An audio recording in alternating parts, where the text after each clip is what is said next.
bisa saja pada waktu itu mau kata mobil dibakar, saya juga akan dihajar. Sampai viral pun saya bilang tolong di stop sama istri saya, karena istri saya juga kena bully. Kan pernah ketemu dengan Dunditan. Betul. Nah, Papa mau bertemu dengan beliau, apakah sudah di dalam keyakinan yang kokoh bahwa aku harus jadi seorang mualaf? Apakah sekarang masih kontak dengan mereka, masih berhubungan dengan mereka? Nah, katanya Pak Albert juga sempat mualaf.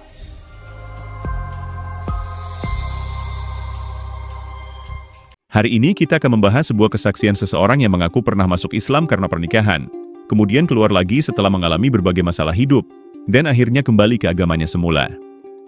Video semacam ini sering viral dan biasanya digunakan sebagai bukti kebenaran sebuah ajaran. Namun sebagai muslim cerdas, kita perlu membedakan antara perjalanan hidup pribadi dan kebenaran akidah. Karena tidak semua kisah yang disampaikan dengan penuh emosi merupakan fakta teologis. Mari kita analisis dengan tenang, rasional, dan tetap menghargai keyakinan siapapun. Mari kita mulai dari poin yang paling mendasar. Pertama, motif perpindahan agama dalam cerita ini bukanlah pencarian kebenaran, melainkan masalah rumah tangga, tekanan keluarga, dan faktor pernikahan. Dari pengakuannya, ia masuk Islam karena ingin menikah dan memenuhi syarat keluarga pasangan. Kemudian, ketika menghadapi masalah finansial, kecelakaan, dan konflik rumah tangga, ia kembali ke agama lamanya. Ini menunjukkan bahwa seluruh perjalanan spiritualnya tidak pernah berdiri di atas kajian akidah yang serius, tetapi lebih pada respons emosional terhadap masalah hidup. Perpindahan agama karena tekanan atau karena hubungan asmara tidak bisa dijadikan bukti teologis apapun. Itu hanya dinamika psikologi seseorang. Mari kita analisis dengan tenang, rasional, dan tetap menghargai keyakinan siapapun. Mari kita mulai dari poin yang paling mendasar. Pertama, motif perpindahan agama dalam cerita ini bukanlah pencarian kebenaran, melainkan masalah rumah tangga, tekanan keluarga, dan faktor pernikahan. Dari pengakuannya, ia masuk Islam karena ingin menikah dan memenuhi syarat keluarga pasangan. Kemudian, ketika menghadapi masalah finansial, kecelakaan, dan konflik rumah tangga, ia kembali ke agama lamanya. Ini menunjukkan bahwa seluruh perjalanan spiritualnya tidak pernah berdiri di atas kajian akidah yang serius, tetapi lebih pada respons emosional terhadap masalah hidup. Perpindahan agama karena tekanan atau karena hubungan asmara tidak bisa dijadikan bukti teologis apapun. Itu hanya dinamika psikologi seseorang. Kedua, klaim tidak menemukan damai dalam Islam juga tidak bisa dijadikan dasar kebenaran. Rasa damai adalah pengalaman subjektif setiap manusia. Ada yang merasa damai ketika sholat, ada yang damai ketika menyanyi, ada yang damai ketika berlibur. Jika rasa damai dijadikan ukuran benar salahnya agama, maka mahasiswa stres berarti kuliahnya salah, orang kaya yang depresi berarti kekayaannya tidak benar. Tentu tidak. Damai adalah kondisi hati, bukan standar teologi. Ketiga, jika diperhatikan dengan seksama, narasi yang disampaikan justru penuh kontradiksi. Di satu sisi, ia mengatakan masuk Islam tanpa keyakinan. Tapi di sisi lain, ia menyebut menjalankan sholat 5 waktu, duha, tahajud, bahkan sampai umrah.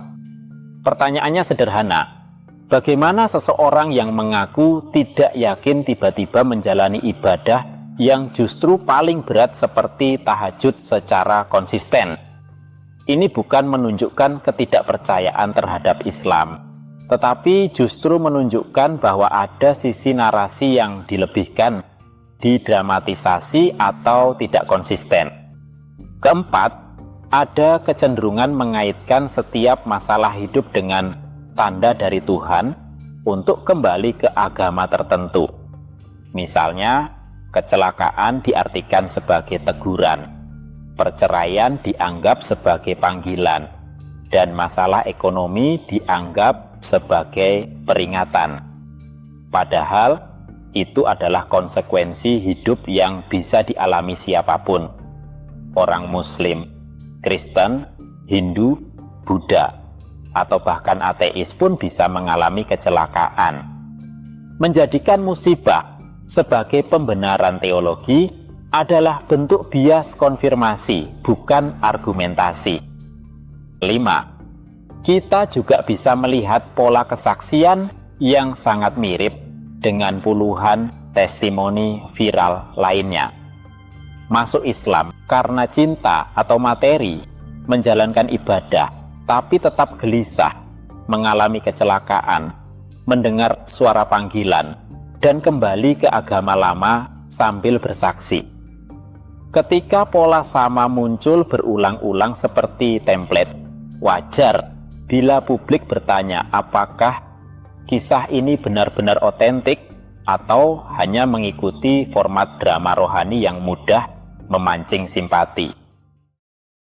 Keenam, tidak ada satupun bagian dalam kisah tersebut yang menjelaskan kesalahan Islam dari sisi dalil, logika, atau kajian ilmiah. Tidak ada pembahasan tentang Al-Quran, tidak ada diskusi tentang tauhid, tidak ada sanggahan terhadap argumen Islam. Yang ada hanya pengalaman batin, konflik keluarga, dan tekanan sosial. Kembali lagi, itu bukan debat teologis.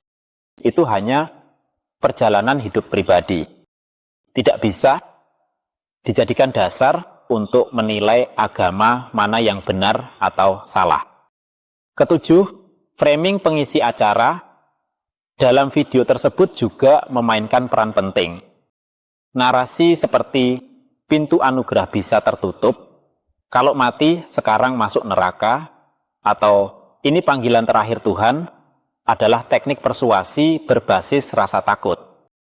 Teknik ini sering muncul dalam banyak kesaksian sejenis. Yang dibangun bukan logika, tetapi emosi. Kedelapan, ada bagian cerita mengenai pemantauan sosial media, pembatasan komunikasi, atau penyensoran.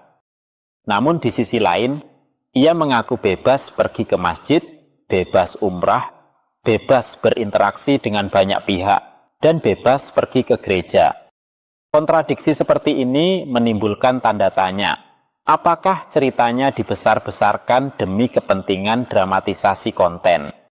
Kesembilan, generalisasi tentang Islam sebagai agama yang hanya mengejar materi jelas tidak sesuai fakta.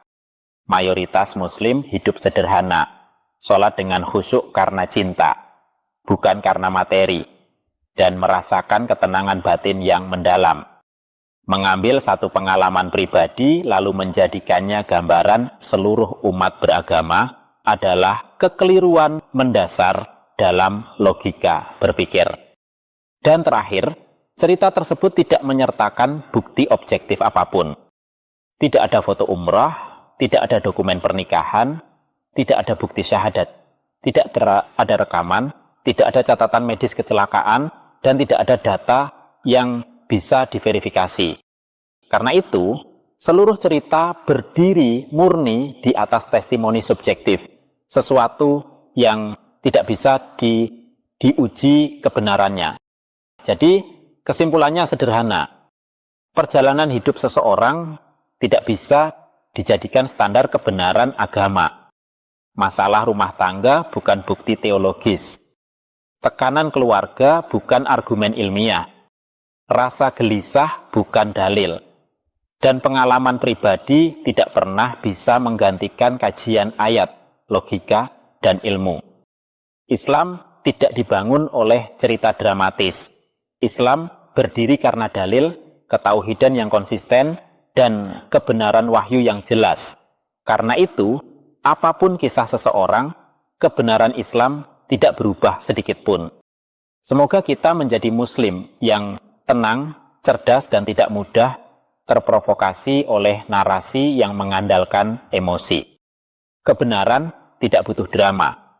Ia berdiri kokoh dengan sendirinya. Lucunya, banyak klaim dalam kesaksiannya ternyata tidak selaras juga dengan apa yang diajarkan Alkitab maupun gereja. Ia berkata bahwa dirinya harus lahir baru kembali dan dibaptis ulang setelah murtad. Dalam teologi Kristen, Alkitab tidak pernah mengajarkan bahwa seseorang perlu dibaptis ulang setiap kali jatuh atau berpindah agama. Yang Alkitab ajarkan adalah pertobatan, bukan rebaptisme berulang. Bahkan gereja-gereja utama menolak membaptis ulang orang yang pernah dibaptis secara Kristen. Apakah dia Kristen Protestan? Kalau itu betul tidak ada doktrin mengenai baptisan sebagai meterai kekal yang tidak dapat dibatalkan. Yang ditekankan Alkitab adalah iman, bukan sakramen. Efesus pasal 2 ayat 8-9 menyatakan bahwa keselamatan adalah karena kasih karunia melalui iman. Baptisan hanyalah simbol dan bukan jaminan keselamatan. Karena itu, klaim bahwa baptisan tidak bisa dibatalkan bukanlah ajaran Kristen Protestan. Lantas ia menafsirkan kecelakaan sebagai peringatan Tuhan agar kembali kepada Yesus. Ini pun bermasalah secara teologi. Alkitab tidak mengajarkan bahwa musibah otomatis merupakan hukuman Tuhan atau tanda khusus. Yesus sendiri menolak cara berpikir seperti ini. Jadi, kecelakaan tidak bisa dijadikan bukti bahwa seseorang sedang jauh dari Tuhan.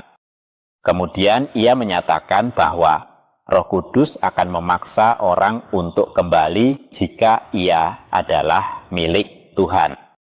Dalam teologi Kristen, Roh Kudus memang menuntun, tetapi tidak memaksa secara irresistible, kecuali dalam sebagian doktrin Calvinisme tertentu. Sebagian besar tradisi Kristen tetap menekankan kebebasan memilih dan tanggung jawab moral manusia. Karena itu, klaim bahwa orang yang milik Tuhan pasti kembali tidak selaras dengan ajaran Kristen mayoritas. Selanjutnya, ia mengatakan dirinya lahir baru lagi setelah murtad. Padahal teologi Kristen mengajarkan bahwa lahir baru adalah peristiwa satu kali seumur hidup. Jika seseorang jatuh atau murtad, ia bertobat, bukan lahir baru ulang.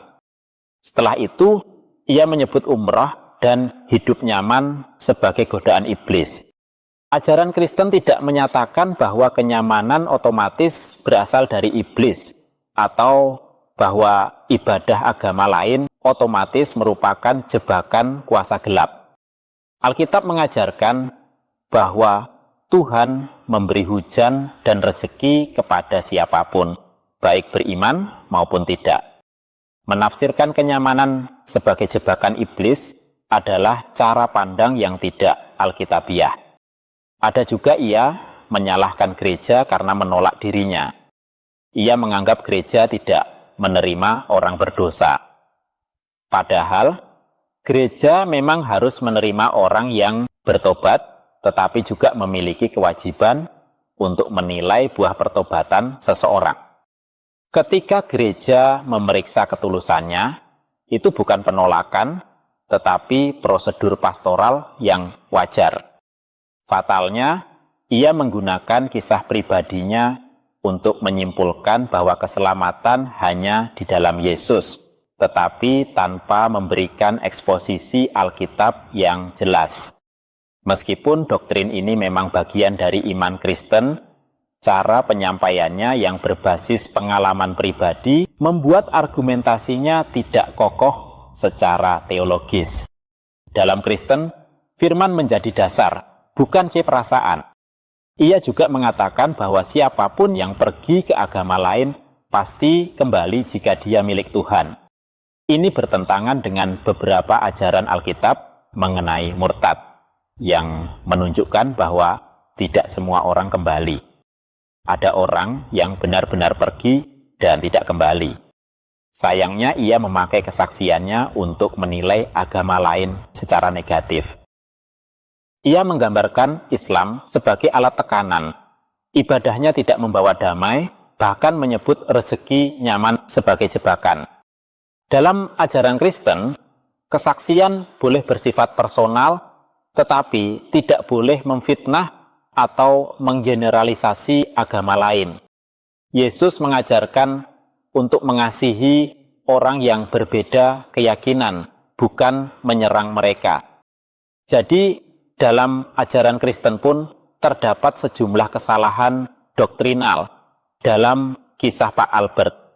Pandangan yang salah tentang baptisan, konsep keliru tentang lahir baru, tafsir musibah yang tidak alkitabiah, pemahaman yang tidak tepat tentang Roh Kudus, penggunaan pengalaman pribadi sebagai dasar teologi, generalisasi terhadap agama lain, serta penilaian tidak adil terhadap gereja.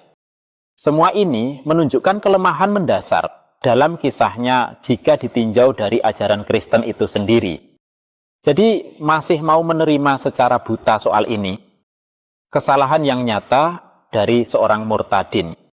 Kalau demikian, tidak rugi juga mendapatkan kenyataan dia keluar dari Islam dan memilih murtad.